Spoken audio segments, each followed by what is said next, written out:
Ito yung binili ni Tim sa Walgreens para carving doon sa pumpkin na binili namin nakaraan.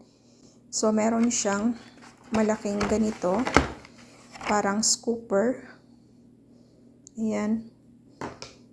And then, meron din ganito. Plano ni Tim na magka-carve kami Friday. Isang set na po siya. And ito din. So, first time ko dito mag-carving ng pumpkin and first time ko din ma-experience yung Halloween dito sa US. Since dumating ako last year, November 4, so tapos na po yung Halloween. So, ito po yung mga sample na pwede nyo pong gayahin para sa pagka-carving ng pumpkin. So, kasali na dito yung pumpkin carving pattern book para pwede nyong gayahin. And then, may nakalagay dito, difficulty level.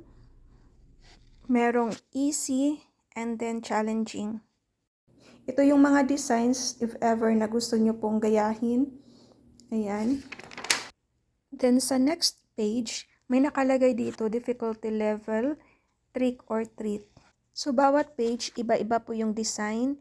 And belong po ito sa difficulty level. So, depende na po sa inyo kung alin dito ang gusto nyo pong gayahin. Isang set na po siya kasama nito.